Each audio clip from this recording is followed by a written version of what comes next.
Seager this year because he got hurt. They got a lot of sticks. Now Clayton Kershaw's not what he used to be. He's still good. He's not what he used to be. He's on the back nine, but Dodgers have. Man, Dodgers, I've been to 5 Dodger games last 2 years. They've had multiple homers in every game. Yankees-Red Sox starts tonight, which is, there's nothing like, I'm going to tell you something. When I lived out in the Northeast, I lived for 10 years in the New England area. There is nothing like October baseball in the Northeast. It's nothing against the middle of the country. It's nothing against Wrigley. There's nothing against Dodger Stadium. 2 nights ago, I'm watching the Yankee game. October game, Yankee or Fenway. I lived there. I went to those stadiums. I can't even tell you. I can't explain it. It's like college football in the South. It just looks different. And it just feels different. So good baseball stuff. Oh, by the way, I know the Patriots. Lane Johnson said it's no fun. And there was that special teams guy that came from Seattle now with the Niners, Cassius Marsh. Is that his name? Yeah. It's no fun. So I feel bad. We feel bad about the Patriots. We're going to do a PSA here. We just wish their players could have more fun. We've all seen the news. Several brave NFL players coming forward to share the story of cruel treatment suffered by members of the New England Patriots. We want to help spread awareness to prevent other players from suffering the same cruelty. You should know that while other teams allow their players to go home in December, Patriots players are forced to keep playing through January, usually into February, and then, once the season ends, they have metal rings strapped on their fingers, shackles they're told to wear for the rest of their lives. And some players are treated like animals. In fact, they call one of them the GOAT. Frankly, it's disgusting. If you or someone you know plays for the Patriots, let them know there's a better life out there. This message paid for by the Cleveland Browns. And with that, senior NFL writer, smart dude, does great work for the Boston Globe via the Coward Global Satellite Network. Ben Volin joining us. All right, we're gloating today. I'm gloating as a Patriot guy. But, Ben, you go to every practice I don't. You're in that locker room, I'm not. You didn't love what you saw last night, I heard. I was not a big fan of that win, Colin. Look, no offense to the Colts. They actually showed a lot of heart last night, and Andrew Luck was phenomenal. I really liked what he showed us. But come on, that was a minor league outfit that the Colts were showing last night. No T.Y. Hilton, no Jack Doyle. They're missing their top defender. They couldn't even field an entire 46-man roster. And I think by the end of the game, with all the injuries, they were down to like 38 real football players. It's a Thursday night. The Patriots are at home. They should have won that game by 50 points. Instead, they let the Colts hang around. The Colts picked up 298 yards in the second half, 3 touchdowns. Andrew Luck carving them up in the fourth quarter. I mean, it's weird to say that a 38-24 win is a bad win, but there's a lot to clean up for the Patriots. And beating this Colts team at home it doesn't prove a whole lot for them moving forward when they play like their next opponent, Kansas City, coming in next Sunday night. That's going to be a much tougher test. Let's talk about Josh Gordon. Listen, they got their slot guy back. They got Gronk. Sony Michel and James White are nice components. Sony had a real nice night. They really leaned on him. But Josh Gordon, to me, is kind of what they have been missing for years. And they had Brandon Cooks for about an hour. But Josh and Tom Brady, we know his history. Do you think it works? What do you make so far? What you see at practice and games? I'm a big Josh Gordon guy, Colin. I love his addition to the offense. And they're not relying on him to be a focal point. He's really just kind of like a wild card. And he didn't really have a catch until the fourth quarter last night. But that touchdown, that's a schoolyard type of play that no one else on the Patriots, maybe other than Gronk, can make that play where he's outmaneuvering 2 defenders for the ball and going up and coming down with the touchdown. And you're right. They haven't had a physical guy like this maybe since Randy Moss. And Randy Moss doesn't have the same power that Josh Gordon has when he's just dragging guys through the secondary and galloping for extra yards. So I'm a big fan of his so far. And you got to love the fact that him and Brady are connecting on these sand type of plays. Brady's going to him on third down as well. That's always a good sign. And other than Gronkowski, they don't have a big physical receiver. Brandon Cooks wasn't Josh Gordon. He's a freak. You should see this guy standing next to the other wide receivers. It is quite noticeable. So if he can stay healthy and keep his head on straight, which is obviously a huge wild card, that is such a dynamic weapon they have for that offense. By the way, they let go of Dion Lewis, and Sony Michel, the rookie, looked great. Malcolm Butler's off to a terrible start. Danny Amendola doesn't have a touchdown. We all beat up on the Patriots, myself included. Nate Solder is they're 1-3 offensively and can't get it going. Was Belichick right, Ben, that he can get cheaper replacements and they're still the same offense? Or do you see creaks in the New England offense? Well, the offense definitely is not executing the way it did last year. There's no question. And you mentioned all those players, and they probably made the right call. I think they might miss Dion Lewis a little bit. But, Brandon Cooks looks pretty good for the Rams right now. And he didn't look this good for the Patriots last year. And it makes you wonder, why couldn't the Patriots make Brandon Cooks look this good? I mean, he's on pace for 1,800 yards this year. So Brandon Cooks, you do wonder if they're missing that element. But not having Julian Edelman the first 4 games was huge. Gronk was getting so much attention. All these new pieces in the offense. Sony Michel, as you mentioned, guys going on IR, Rex Burkhead. So they've had some issues and some moving pieces. I'm definitely not writing off the Patriots offense by any stretch, but they're not executing the way they have in the past. And like I said, they have this mini bye coming up. They've got a lot to clean up before Kansas City comes to town in 9 days. Ben, one of the advantages why I like bringing you on the show, this is an 18-year dynasty. I said earlier today, there's only 5 TV shows that have lasted 18 years in prime time in the history of TV, and 2 are Law and Order. So it's hard to create great. It's harder to maintain great, and they've sustained it now for 18 years. But you're at practice. We know the last 6 months, the Malcolm Butler thing, Tom versus time, Gronk and Amendola taking shots, missing OTAs. But when you go to practice, Ben, body language, when you're in that locker room, do you feel that Brady Belichick is different? There is a Gronk Brady here, Belichick over here. There's a little bit of room between the two now.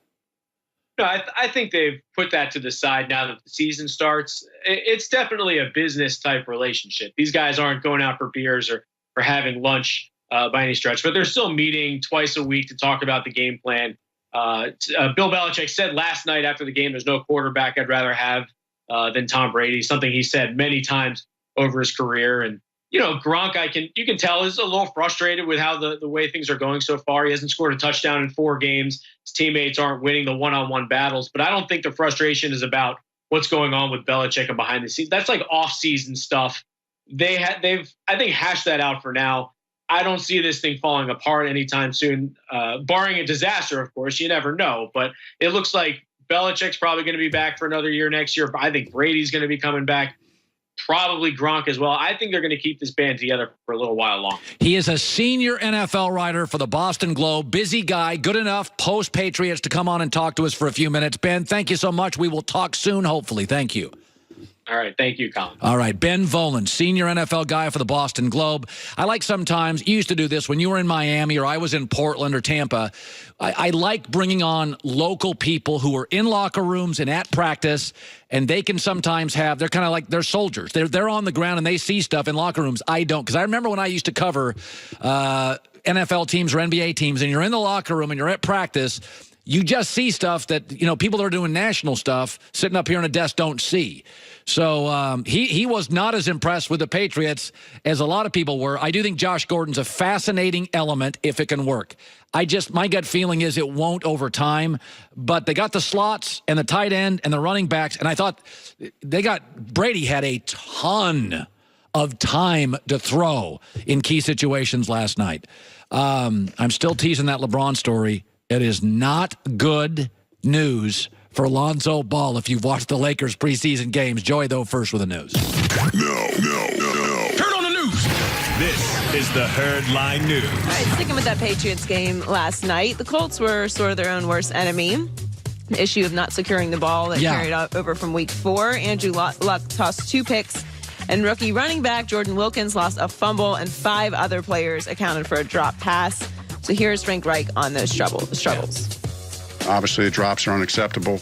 We have been doing great catching the ball until the last 2 weeks, so we just got to get that back on track. I mean, we're throwing a lot of passes. You're probably going to have 1 or 2. That happens, but we just got to get back on track in that regard. I just think we got to make those plays as concentration. I know every drop we had, the guys we have, I know they have good hands. I mean, I see them every day in practice, so we don't have any guys that don't have good hands. They all have good hands.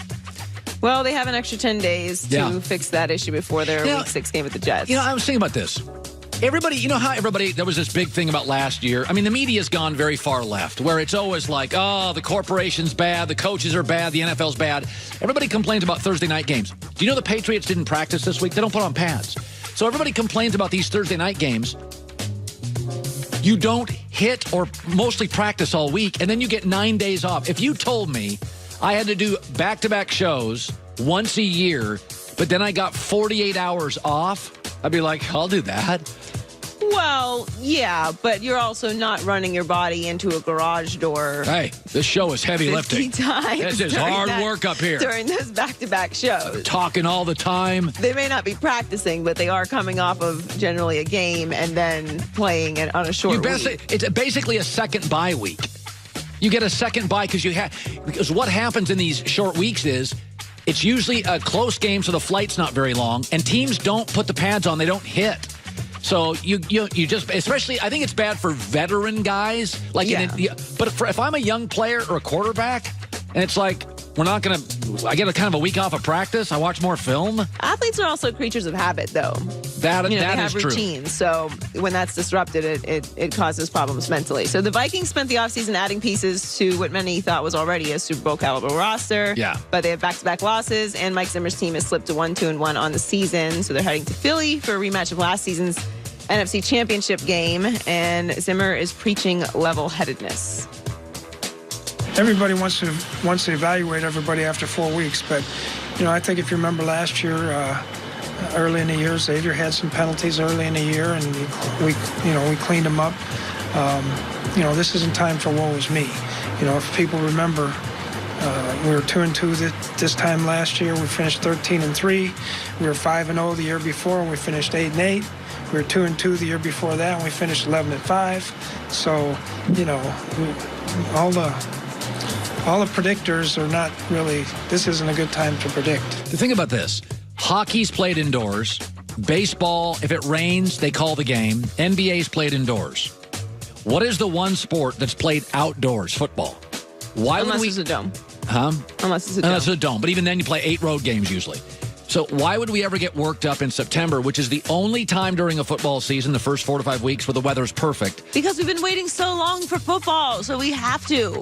We can't help ourselves, Colin. This is what we do. Yes. We've been waiting all off season for some football. It's here. So now we have to talk MVP, and we have to make our Super Bowl picks, and who has a playoff roster, and are they going to keep this up? And the Patriots are done, and the Dolphins are going to win the AFC East. This is what we do every single year. Every year we do this. I love these Thursday games. It was a good game last night. All right, finally, time for The Real Deal, brought to you by Carl's Jr. and Hardee's. Despite showing up 30 minutes late to yesterday's UFC 229 press conference, Conor McGregor did not disappoint, because that's what he does. And he also made a few predictions about his payout. We're estimating around 3 to 3.5 million. I'd say I'll close in around the $50 million mark. So for a mixed martial artist to make $50 million in a mixed martial arts bout, it's quite breathtaking. How long until you're a billionaire, Conor? I'd say I'm 30 years of age. I'd say by 35 I'll be a billionaire. 35? Yes, 35. Good luck. Thank you, sir. I appreciate that. I love him. He's obnoxious, but here's the thing. It's UFC fans are the funniest, because like hockey fans and UFC fans, they feel they've been ignored by the mainstream media, so they're very defensive. And I go out yesterday and I'm like... UFC fans feel that way? Oh, they can be very... Like, you don't understand the sport like we do. I'm a diehard fan. Conor McGregor is better than Khabib. He's taller, lankier, a twitchier athlete, a real fighter, more experienced. I'm telling you, when McGregor was in that fight with Mayweather, that I was there. I'm close to it. I'm 20 rows up. That gave Mayweather a confidence that no other fighter is going to have in a big fight. Yeah. McGregor. It gave him massive confidence, and he's going to walk into that thing tomorrow, and he is going to feel there's going to be no nerves with him. And this kid's fighting the Muhammad Ali of his sport. And it only goes 5 rounds. You don't have any time to start off slow. The only chance this kid has is if he pulls him down to the ground, and Conor's smart. He's not going to allow that stuff. I don't know. He hasn't fought in 2 years in UFC. Let's have a staff. Okay, raise your hand if you like Conor to win this. Well, no one can see. Let's see. 3. 3? So I'm the only one who's picking Khabib? I like that. All right.